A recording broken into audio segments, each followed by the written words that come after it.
15.5 বছর একটা সরকার ক্ষমতায় ছিল। আমি যে দেশেই যাচ্ছি সেই দেশেই একটা কষ্টের হাহাকারের কথা শুনতে পাচ্ছি। আমরা সময় মতো পাসপোর্ট পাই না, পাসপোর্ট পাইতে হলে অনেক কিছু এদিক ওদিক করতে হয়, বাড়তি খরচ করতে হয়, এরে দিতে হয়, ওরে দিতে হয়, করোনার পাত্র। আমি মারা গেলে আমার লাশটা সহজে নেওয়া যায় না দেশে, এ নিয়ে অনেক কান্নাকাটি করতে হয়, বিভিন্ন জায়গায় দৌড়াদৌড়ি করতে হয়।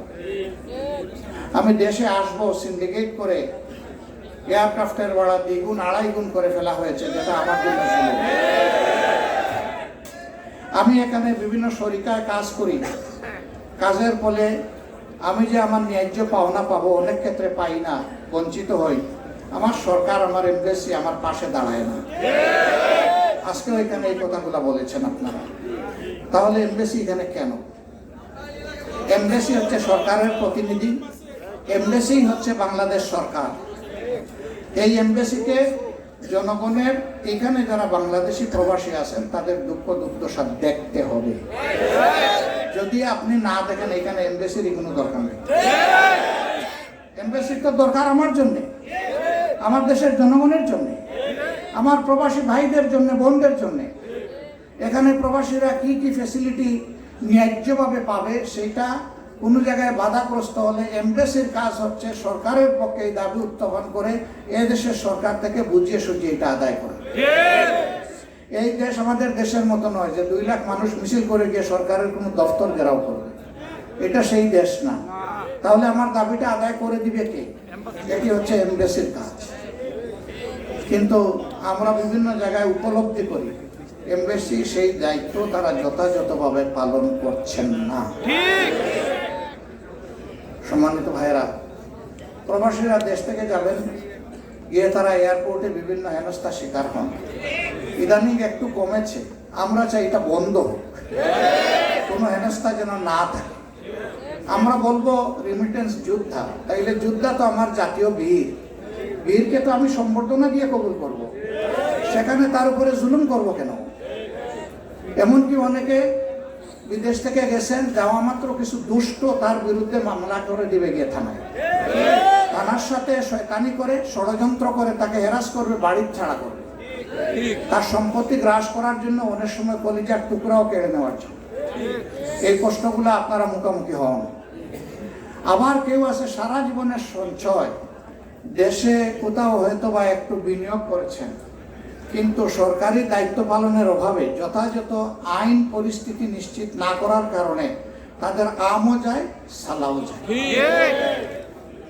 এমনকি তারা তাদের পুঁজিটাও ফিরে পান না। এরকম অবস্থার মধ্যে তারা পড়ে। এই সব ক্ষেত্রে আমিও যদি অপরাধী হয়ে কারো টাকা আত্মসাৎ করি, আমাকেও তো আইনের আওতায় নিয়ে তা উদ্ধার করা উচিত। এটা তো সরকার পারবে, এটা তো সাধারণ কোনো মানুষ পারবে না। এই সমস্ত দায়িত্ব পালন করা হচ্ছে এমবেসির কাজ। এমবেসির আরেকটা কাজ হলো দেশকে এই দেশের বুকে ব্র্যান্ডিং করা, পরিচিত করা, সুধারণা সৃষ্টি করা ওই দেশ সম্পর্কে। ব্যবসা বাণিজ্য থাকলে আমাদের ব্যবসাগুলোকে অর্থবহ সহযোগিতা করা, ইম্পোর্ট এক্সপোর্টকে গতিশীল করার জন্য চেষ্টা করা। এটা একটা রিসোর্সফুল দেশ, এখান থেকে জ্বালানি সংগ্রহ করার কেনার যথেষ্ট সুযোগ বাংলাদেশের আছে। অন্য দেশের সাথে বার্গেনিং করে আমরা যদি এখানে কিছুটা সহজভাবে পাই, এটা তো আমার দেশেরই কারেন্সি সেভ হবে এবং এই সরকারও আমাদের সাথে তাদের একটা আন্তরিক সম্পর্ক গড়ে উঠবে। আমি জানি না আমাদের যারা অ্যাম্বাসেডার আছেন বা পররাষ্ট্র মন্ত্রণালয়ে যারা কাজ করেন তারা এই কাজগুলো করেন কিনা। যদি তারা করতেন তাহলে দেশের চেহারা অন্যরকম হয়ে যেত। হ্যাঁ, তারা কি করেছেন? বরঞ্চ গরিবের পকেট কেটে মেরে কিভাবে বিদেশে বিলাসবহুল বাড়ি, স্থাপনা, গাড়ি, ব্যবসা গড়ে তোলা যায় সেই চেষ্টা তারা অনেকেই করেছে। এবং এখানে শুধু রাজনীতিবিদ নয়, ওই সমস্ত অপদার্থ, ওই সমস্ত দুর্নীতিপরায়ণ রাজনীতিবিদদের পাশাপাশি এক শ্রেণীর সরকারি কর্মকর্তা এবং কর্মচারীরাও পাল্লা দিয়ে তারাও তাদের কপাল গড়েছে। এক কথায় দুর্নীতিকে বাজারজাত করা হয়েছে বাংলাদেশ। আমরা এটা বন্ধ করতে চাই। সম্মানিত ভাইয়েরা, এই দেশটাতে আপনারা আছেন, আমি কিন্তু এখন কুয়েত প্রবাসী। বলবেন যে আপনি প্রবাসী মানে?